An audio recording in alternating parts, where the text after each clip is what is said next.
como vão todos? Sejam muito bem-vindos. Eu sou a professora Cristiane Oliveira, a sua professora de Ciências, e vamos conhecer a nossa aula de hoje. Aula de número 2, Objetos de Conhecimento, Forma, Estrutura e Movimentos da Terra. Detalhamento, Eixo de inclinação da Terra e incidência de raios solares. Então, vamos começar?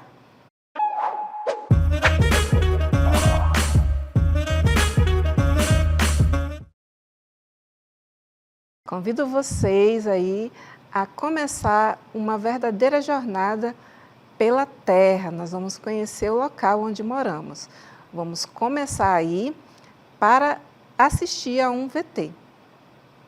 Em um canto longínquo do universo, flutua nosso planeta azul, a Terra. Mas por que ela gira de um jeito diferente das outras bolas espaciais? Preparem-se, astronautas do conhecimento, para desvendar o mistério do eixo de inclinação da Terra. Hoje vamos embarcar em uma aventura espacial para entender o que torna nosso planeta tão especial. Imaginem a Terra como um peão girando em torno do Sol. Mas reparem, ela está um pouco inclinada, como se estivesse um pouco de lado. Essa inclinação de cerca de 23,5 graus é a responsável por algo mágico, as estações do ano. Na primavera, o hemisfério norte está inclinado em direção ao Sol, recebendo mais luz solar e calor. É por isso que as flores desabrocham, os dias ficam mais longos e as temperaturas mais agradáveis. No verão, o hemisfério norte está ainda mais inclinado em direção ao Sol, aproveitando ao máximo seus raios quentes. É tempo de praia, piquenique e muita diversão ao ar livre. No outono, o hemisfério norte começa a se inclinar para longe do Sol, recebendo menos luz solar. As folhas das árvores mudam de cor, os dias ficam mais curtos e as temperaturas começam a cair. No inverno, o hemisfério norte está bem inclinado para longe do Sol, recebendo pouca luz solar e frio. É hora de usar casacos, gorros e luvas e aproveitar a magia do inverno. Viram como a inclinação da Terra é importante para a vida no nosso planeta? Ela é como um maestro regendo a sinfonia das estações, cada uma com a sua beleza e encantos únicos. A jornada espacial termina aqui, mas a aventura do conhecimento continua. Explorem, pesquisem e descubram mais sobre os mistérios do universo. Acima de tudo, nunca percam a curiosidade e a paixão pela ciência. Então, vamos recapitular a ideia principal aí do nosso vídeo. Imagine a Terra como um peão girando em torno do Sol. Então, a gente está fazendo aí uma metáfora, comparando o movimento da Terra com aquele brinquedinho que a gente usa aí, né? Mas esse peão, ele tem um detalhe especial. Ele está um pouquinho inclinado, como se estivesse um pouco de lado. Essa inclinação tem cerca de 23,5 graus e é o que chamamos de eixo de inclinação da Terra. É isso que nós vamos conhecer agora um pouquinho. A começar... Mas por que a Terra está inclinada? Então, ninguém sabe ao certo. Alguns cientistas acreditam que ela colidiu com outro objeto gigante no passado, o que a fez ficar inclinada. Outros acham que a inclinação se formou durante a formação do sistema solar. Bem, ninguém estava naquela época para saber como é que ocorreu essa inclinação. Mas essas teorias aí são algumas das mais aceitas para explicar esse eixo de inclinação. O que essa inclinação tem a ver com o nosso dia a dia? Gente, tudo. Ela é responsável pelas estações do ano, ao observar os períodos de equinócio e solstício. Esses dois nomezinhos aí que vocês estão vendo, né, vai auxiliar, vai aumentar o vocabulário de vocês, o equinócio e o solstício. Agora a gente vai aprender o que é cada um deles. Então, equinócios são 2 vezes ao ano, nos dias 20 ou 21 de março e setembro, 2 hemisférios recebem a mesma quantidade de luz solar. Isso acontece porque o Sol está exatamente acima do Equador, a linha imaginária que divide a Terra em duas metades. No hemisfério sul, por exemplo, os dias de equinócio de primavera, que começam em setembro, e os dias de equinócio de verão começam em março. E nós estamos localizados aqui, olha, no continente sul-americano, tá bom? Só para vocês se situarem. Então, os solstícios, nesse caso aí, nos dias 21 ou 22 de junho e dezembro, um dos hemisférios recebe maior quantidade de luz solar no ano, enquanto que o outro recebe a menor quantidade. Isso acontece porque o Sol está no ponto mais alto do céu em relação ao hemisfério que está inclinado em sua direção. Então, nós estamos utilizando aqui essa imagem para vocês visualizarem bem. Aqui está a linha imaginária do Equador, aqui está a incidência solar. Observem que em determinados momentos ela fica maior, a incidência fica maior nessa região do que nessa por conta da inclinação. É aqui que vai acontecer, onde é mais possível observar as 4 estações do ano. Quanto mais próximo aqui da parte mais de baixo e mais superior do hemisfério, maior é a evidenciação dessas quatro estações do ano, tá bom?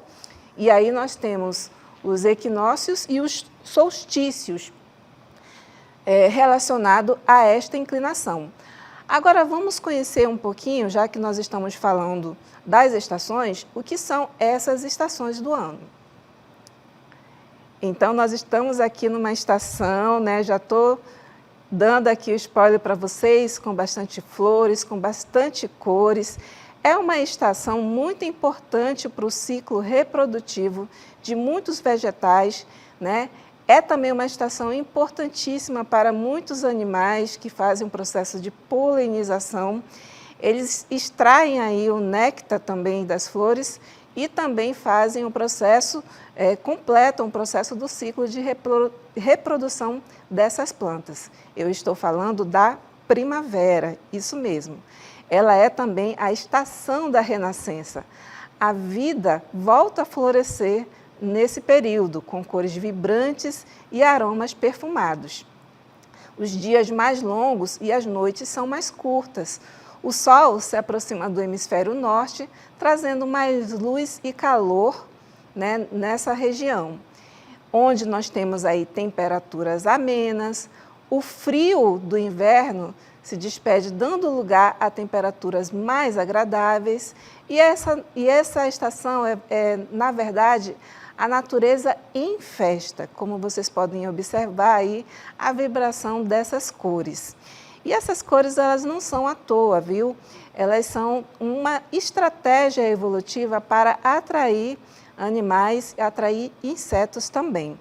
As árvores se enfeitam com flores, os pássaros cantam melodias alegres e os animais saem da hibernação. Olha, essa aí é a estação da primavera. Olha só que legal, né? Mas, após a estação da primavera, nós vamos conhecer uma outra estação, né? Que é a estação que fica contrária a ela na questão do equinócio. Vamos lá conhecer um pouquinho de quem eu estou falando, né? Olha só como mudou aí o nosso ambiente. Percebam assim as cores menos vibrantes, né? Com tons mais de marrom, né? Uns tons assim mais sóbrios. Nós temos aí as folhas caindo, né? São as folhas decíduas. Isso é uma característica bem importante dessa estação. De quem eu estou falando? Do outono, isso mesmo. O outono, né, e suas cores, as folhas das árvores se transformam em tons de amarelo, de laranja, de vermelho, criando um espetáculo visual. E em alguns momentos, tons de marrom também, tá bom, gente? Os dias são mais curtos e as noites são mais longas. O Sol se afasta do hemisfério norte, tomando aí a referência do hemisfério norte, diminuindo a luz do dia. E o que acontece com a temperatura nessa estação, né? As temperaturas locais começam a cair. O clima começa a ficar mais ameno, preparando a chegada do inverno. Isso mesmo, o outono antecede o inverno. Neste momento, né, onde as estações são mais definidas, nos locais de florestas temperadas, né, por exemplo, a colheita é mais farta, a época de colher frutos plantados na primavera, né, vão ser colhidos na estação do outono, como a maçã, a uva e o trigo, por exemplo. Então, nós conhecemos aí as estações dos equinócios, né, que são as estações da primavera e do outono. Então, vamos conhecer outro conteúdo. Sobre o solstício, né, no hemisfério sul, são os dias de solstício, o verão, que acontece em dezembro, e o solstício de inverno, que vai acontecer em junho, e isto relacionado ao hemisfério sul, tendo como ponto de referência. E agora vamos conhecer essas estações do ano. A começar aí por uma estação bem quentinha, bem aconchegante aí.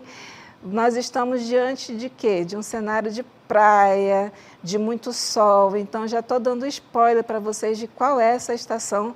Ela é uma das preferidas, né? Para quem vai tirar férias, por exemplo. Estou falando da estação do verão. O sol no auge, o calor na pele, né? Onde o sol brilha forte, proporcionando dias longos e quentes. Então, essa é a característica da temperatura. É uma época de férias e de diversão, perfeito para aproveitar a praia, o campo e as atividades ao ar livre. As noites são mais estreladas, o céu noturno fica mais claro, revelando a beleza das constelações. É nesse momento que dá para observar muito bem os astros. Nessa estação, nós temos a estação das frutas saborosas, né? As frutas são suculentas e refrescantes. Nós temos aí uma característica bem peculiar para determinadas frutas, como a manga, a melancia e o abacaxi, que vão aí amadurecer neste período. Mas o período do solstício não traz só o sol, não traz só esse clima quentinho que vocês estão vendo, né? No outro extremo, nós temos aí uma estação totalmente contrária. Vamos conhecê-la? Já deu até frio aqui, olha. Gente, não deu frio aí? Nossa, aqui está bem frio, viu? Com muita neve, temos pouco sol e cores muito mais sóbrias em tons do que a gente viu no inverno, aliás, no outono. O que eu estou falando aqui é da estação do inverno. É a estação mais fria do ano. O frio toma conta com temperaturas bem baixas e até neve em algumas regiões, né? Dias mais curtos e noites mais longas são uma característica dessa estação. O sol se distancia ainda mais, né? Deixando o dia mais curto e a noite mais longa, tomando como referência aí a distância do Sol e da Terra. Nesse período, no hemisfério sul, nós temos aí uma característica cultural muito marcante, que é o período da festa junina, que é uma época de celebrar com comidas típicas, com fogueira e muita alegria. Então, a fogueira aí, ela vem para aquecer não só os nossos corações, mas o nosso corpinho, nesse período aí que nós chamamos muitas vezes de friagem em algumas regiões aí do nosso Brasilzão. É um período também, em outros hemisférios, no hemisfério contrário, que é o hemisfério norte, de hibernação de alguns animais, que entram em hibernação para se proteger do frio intenso. Então, esse aí é a estação mais friazinha, né? A estação do inverno. E eu apresentei para vocês as estações do solstício, né? Verão e o inverno, que são os extremos aí do frio e do calor. mas tem uma observação para mostrar para vocês. Enquanto, professora, aqueles locais onde a gente não consegue ver as estações bem definidas, né? Sem as 4 estações, a vida fica mais diferente perto da linha do Equador. Imagine uma vida sem as folhas coloridas do outono e sem a neve fofa do inverno. Também sem as flores desabrochando na primavera e sem o calor do verão.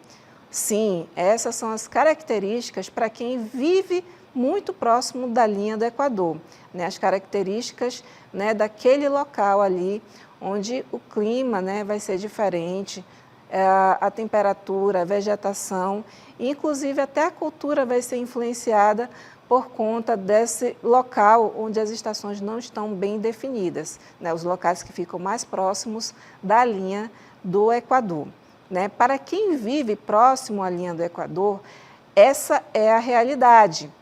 As estações do ano, como a conhecemos em grande parte do planeta, não existem com tanta nitidez nessas regiões. Aí nós temos uma imagem, né, para retratar um pouquinho, né, de forma bem hilária, o calor que passam aí os habitantes na capital aí do estado do Amazonas, que é a cidade de Manaus, né, onde a mulher está se abrigando com um enorme chapelão, fugindo aí um pouquinho deste calor e deste sol. Mas por que isso acontece? Então, a resposta está também no eixo de inclinação da Terra, né? O mesmo tema aqui da nossa aula. Como você sabe, né, que a gente acabou de conhecer, o nosso planeta gira em torno do Sol com um ângulo de 23,5 graus. Essa inclinação ela é responsável pelas mudanças nas estações, pois determina aí a quantidade de luz que cada região recebe ao longo do ano, tá?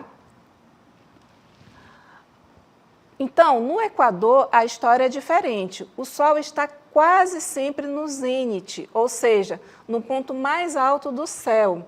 Se você for observar aquela linha imaginária aqui do eixo de inclinação, tá? Vocês vão ver que, enquanto num local a incidência solar é muito alta, no outro não haverá. É aqui nesses extremos que a gente vai ver as estações bem definidas, mas tem um ponto onde não há uma variação muito grande aqui, que é o ponto próximo à linha do Equador. Independente da inclinação da Terra, a intensidade aí do Sol chegando nas proximidades do Equador e de quem vive próximo a essa linha imaginária é sempre alta. E a variação de temperatura, né, a variação das estações que a gente acabou de ver, não acontece, né, visivelmente por conta desta proximidade ao eixo imaginário do Equador, da linha do Equador, tá bom? Consequentemente, as temperaturas se mantêm relativamente estáveis, com uma média anual em torno de 29 graus. Então, a amplitude térmica, ou seja, a diferença entre temperatura máxima e mínima do dia, também é menor. Então, imagine aí, quem está próximo da linha do Equador, né? Você aí dentro do nosso Brasilzão, que está na região norte, na região nordeste, já deve ter imaginado um pouquinho dessa questão aí da incidência solar ser muito alta e da variação das estações não ser frequente, aliás, quase que imperceptível. É porque não acontece por conta desse eixo de inclinação. Mas temos algumas exceções em algumas regiões onde nós teremos uma influência muito grande aí deste local, né, do relevo, com altitudes diferenciadas, que vai tornar possível um microclima um pouquinho diferente do que a gente acabou de ver agora, né? Que é essa estabilidade de temperatura que acontece próximo da linha do Equador. Então, nós temos algumas exceções. Mas vamos conhecer um pouquinho desse clima próximo da linha do Equador. A continuar aí as chuvas. Bem, gente, as chuvas são frequentes, com um índice pluviométrico muito alto e bem distribuído ao longo do ano. Índice pluviométrico está relacionado com a quantidade de chuva que cai numa determinada região, tá bom, gente? Então, aí neste local, ela será mais frequente. E como eu havia falado para vocês, não há 4 estações do ano bem definidas, como no resto do mundo. Ao invés disso, existe uma divisão entre estação de seca e estação chuvosa, que varia um pouco de acordo com a região específica.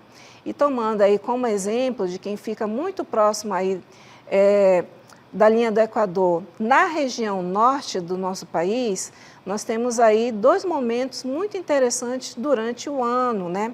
Nós temos aí no primeiro semestre, aproximadamente, uma estação bastante chuvosa, né? Embora a gente tenha uma incidência solar durante o ano todo, nós temos uma estação chuvosa muito alta, o que vai ocasionar, por exemplo, no aumento aí do nível de água nos rios.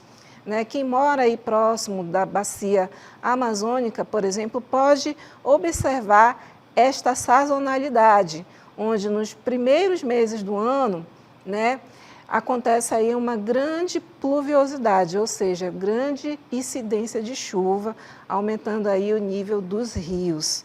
Então, este é o momento que eu estou exemplificando para vocês da estação chuvosa. Mas temos também um outro extremo. Vai ter um momento em que vai ocorrer um pouquinho mais de estiagem, né, onde a pluviosidade irá diminuir. Isso aí a gente já consegue observar, né, próximo da região norte, por exemplo, em algumas regiões, aproximadamente aí no Rio Negro médio e baixo, a questão da escassez, né, de chuva, que vai ocasionar aí na estiagem. Então, nós temos aí uma queda do nível do rio, que vai acarretar em muitas situações interessantes, né, vai influenciar na cultura, na economia, na alimentação, vai influenciar e muito aí a população que vive dessa sazonalidade, né, e que se prepara para ela, mas às vezes acontece de forma muito forte, tanto o período de chuva quanto o período de estiagem. Mas vamos voltar aí a falar um pouquinho sobre a nossa condição, né, voltando um pouquinho antes. Então, como eu havia falado para vocês, né, ao invés de não haver as 4 estações, existe uma divisão entre a estação seca e a estação chuvosa, mais uma vez lembrando a vocês, que varia um pouco de acordo com a região específica. Mas por que eu estou repetindo aí, varia de acordo com a região específica? Porque vamos ter algumas regiões com peculiaridades, né, relacionadas ao relevo local. E é isso que nós vamos conhecer agora.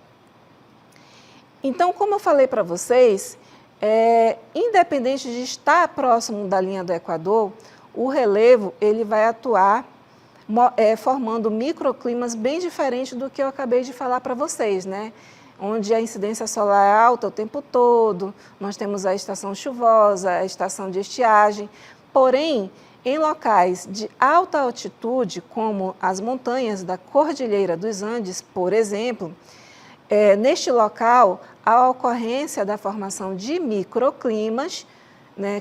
Climas, o que é microclimas? Climas de uma determinada região com uma limitação muito menor do que aquela que está em estudo, né? Com temperaturas, nesse caso aí, mais amenas, e até ocorre a formação de neve, isso mesmo, a formação de neve em alguns picos aí na Cordilheira dos Andes, né, que ela começa aí na parte mais ao sul do continente americano, né, e vai chegando até próximo à linha do Equador. Então, a cordilheira é muito grande.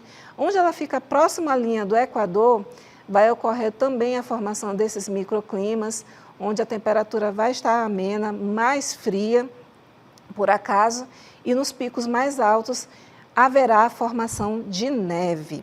Temos também aí uma outra característica que vai influenciar na variação de temperatura para as pessoas que estão muito próximas da região do Equador. Temos aí a influência dos oceanos. Isso mesmo, as correntes marítimas, frias ou quentes, né, também podem afetar o clima, especialmente nas regiões costeiras. Não podemos desconsiderar que parte do norte e o nordeste, que fica próximo aí da linha do Equador, tem também uma formação litorânea, né?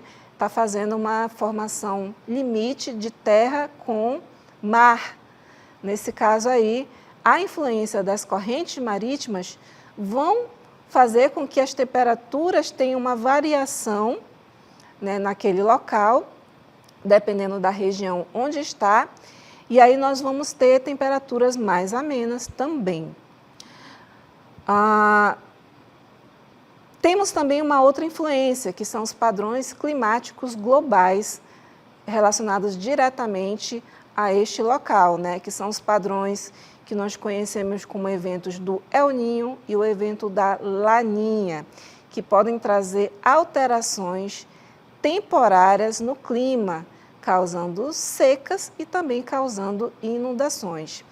Então, estes fenômenos retratados, que acontecem anualmente, eles são responsáveis por pequenas variações pequenas mais extremas em algumas regiões, que podem acarretar ou em estiagem muito forte ou em chuvas torrenciais.